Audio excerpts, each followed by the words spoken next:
Oi gente, tudo bem com vocês? Sejam bem-vindos a mais um vídeo do nosso canal. Eu sou o Yuri Belchior e no vídeo de hoje nós vamos trazer mais um episódio do nosso curso de Introdução à Teoria Literária.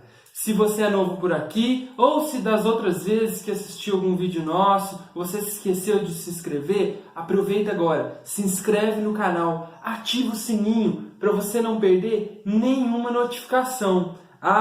E também deixe o seu like para ajudar a divulgar o nosso canal. No vídeo de hoje, nós vamos falar sobre as teorias literárias que começaram a olhar para o leitor. Antes disso, vamos recapitular um pouquinho do que a gente falou no vídeo anterior? Eu vou deixar o vídeo anterior aqui no card, também no final do vídeo, para que você possa assistir. E, além disso, a gente vai fazer uma retomada desse conceito para você que está assistindo esse vídeo e quer deixar para ver os anteriores depois, possa acompanhar um pouco o vídeo, tá bom? Bom, é muito importante pensar o seguinte. Nas teorias anteriores, nós vimos que a interpretação dos textos literários, se existe um método para a interpretação dos textos literários, a hermenêutica, e uma das teorias que a gente viu, falava o quê? Que os limites para a interpretação do texto literário eram dados pela consciência do autor. E o autor ele ia manifestar ali no texto dele os limites, textualmente, para frear a nossa interpretação. Então, a nossa interpretação ela tinha que estar de acordo com esses limites textuais. Determinados detalhes que estavam um pouco assim, que não eram justificados pela intenção do autor, deveriam ser ignorados. A obra ela tinha uma espécie de interpretação única, que você deveria só considerar as coisas que te ajudariam a poder alimentar essa hipótese de interpretação única. As outras coisas você deveria ignorar. A parte ruim, toda teoria, nós vamos ver isso, a gente já está vendo isso, ela contempla alguns aspectos e deixa outros de lado. A parte ruim dessa teoria, na minha opinião, é que ela não olha muito para o aspecto do texto literário que é um pouco poroso. O texto literário também é carregado de ambiguidades, de ambivalências e de contrariedades também. Um texto literário ele pode ser contraditório, ele pode dar margem para pensar várias coisas, inclusive se você está considerando o autor. Às vezes também nem o próprio autor sabe qual era a sua real intenção no momento em que ele escreveu aquilo. Também ele não vai se lembrar com exatidão, pois nós nos lembramos com exatidão das coisas. Em cada momento da vida nós nos lembramos, nós recordamos o passado de uma maneira diferente. Não existe uma memória absoluta. A gente está sempre lembrando um pouquinho e ao mesmo tempo recriando esse passado, não é? Então é um pouco difícil da gente dizer que é possível acessar a intenção do autor. Então, no vídeo de hoje, nós vamos perceber e mais, nós vamos começar a pensar o leitor como uma figura super importante para poder fazer o texto literário acontecer. Exatamente. Com vocês, bom, agora nós vamos falar um pouco sobre o leitor. Que figura é essa o leitor? Afinal de contas, por que os teóricos começaram a se preocupar com o leitor? Esses teóricos que começaram a incluir o leitor na materialização da literatura, eles não começaram a simplesmente colocar o leitor como uma figura acessória, não. Eles começaram a pensar que lá na livraria, nas bibliotecas, os textos literários, eles estão vivos? Eles não estão vivos, Eles ainda não aconteceram. Os textos só vão ganhar vida nas mãos e nos olhos dos leitores. Lá na livraria, lá na estante, o texto está morto, ele não está concreto. É o melhor, ele ainda não está acabado, né? O texto só vai conseguir o seu efeito, ganhar vida, ser texto, quando ele encontrar os leitores. Então, sem os leitores, não tem literatura. Então, os teóricos começaram a ficar conscientes de que o leitor, tanto quanto o autor, o leitor também é uma figura importantíssima para que a gente tenha a literatura, né? O filósofo Roman Ingarden, eu não sei se eu estou falando o nome certo, porque eu acho que ele é polonês, eu vou colocar o nome certo, inclusive a nacionalidade aqui embaixo no vídeo. Ele começou a pensar que o leitor, ao longo da leitura, vai tendo umas dicas do próprio texto, né? O autor vai dando umas direções gerais para o leitor ir constituindo e materializando aquele texto. Vou dar um exemplo para ficar mais fácil. Quando você está lendo um romance policial, e aí você vai tendo dicas ao longo do romance do que é de quem é o assassino, né? E você vai só, depois de algumas dicas, você vai meio que eliminando hipóteses e colocando quem que é o assassino. Vou dar um exemplo, que é um exemplo que todo mundo gosta, tem recebido um feedback excelente, porque eu tenho dado exemplos sobre esse livro, né? Não podia ser outro, qual? Harry Potter e a Pedra Filosofal. Todo mundo leu quando criança, adolescente, né? Uma grande parte das pessoas leram Harry Potter. Vocês lembram que no começo da Pedra Filosofal, o Harry ainda não sabe que o Quirrell, eu não sei se é assim que fala o nome dele, eu li Quirrell, se ele é o vilão, né? E no primeiro encontro que eles têm no Caldeirão Furado, ele meio que só vê o professor assim, meio gaguejando, achou ele muito nervoso, conta a história dele. Mas aí depois, no momento lá do chapéu, no capítulo do chapéu seletor, eu vou deixar a página da edição da roupa que eu tenho aqui, tá? Para vocês conferirem lá. O Harry, no momento que ele olha para o Snape e para o Quirrell, que é aquele professor que tem um turbante, né? Ele sente a cicatriz arder.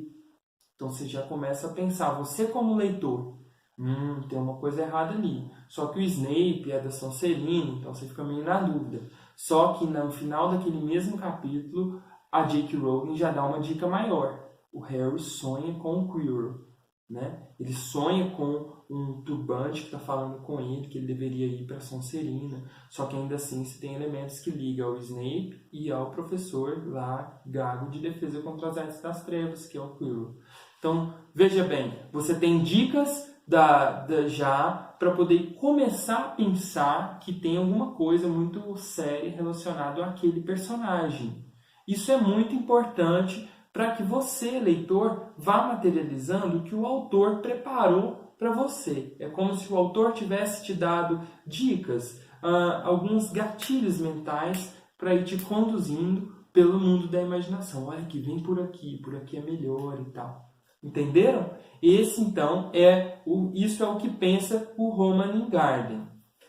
Pensando ainda mais no leitor, Wolfgang Iser, em O Ato da Leitura, eu vou deixar o nome da obra dele, a data aqui, o nome dele, tudo aqui, para vocês pesquisarem um pouco mais sobre ele.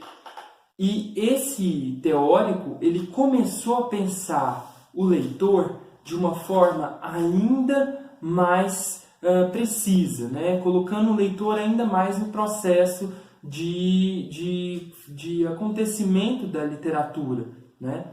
O que foi que o Iser propôs? Para o Iser, o leitor, né, precisa conhecer as estratégias, né, as técnicas, as temáticas daquele texto literário que ele está lendo. Ele precisa conhecer um pouco as convenções literárias que estão envolvidas ali. Por exemplo, você está lendo um texto de um romance policial, então você vai saber que no romance policial eles vão controlar a sua atenção, você meio que já vai ficar voltado para algumas coisas. Só que o bom texto literário, né, a boa literatura é aquela que vai te surpreender, é aquela que vai fazer você romper, que vai romper mesmo com as suas expectativas, né? Por exemplo, né, você está lá esperando que nesse momento tudo indica que é aquele personagem. De repente, o o narrador deixou as pistas colocadas em outros momentos, usou técnicas que despistou você de quem era o assassino, se você está lendo romance policial e tal, né? Eu fiquei muito nessa coisa do mistério para poder mostrar por quê. Para o Weiser, né, é como se o texto literário tivesse uma queda de braço com o leitor. Eles estivessem travando um duelo, né? Já que a gente falou do Harry Potter nesse vídeo. Então é como se eles estivessem falando um duelo. Você está de um lado tentando desvendar as estratégias daquele caos que está a ficção. E aí você tem que coordenar aquilo, você tem que conseguir vencer as estratégias de controle que o autor colocou ali, né, para que você realmente desvende aquela mágica, né, daquele texto literário. E aí, quando você desvenda isso, você não vai voltar para você mesmo, né, como o mesmo antes da leitura.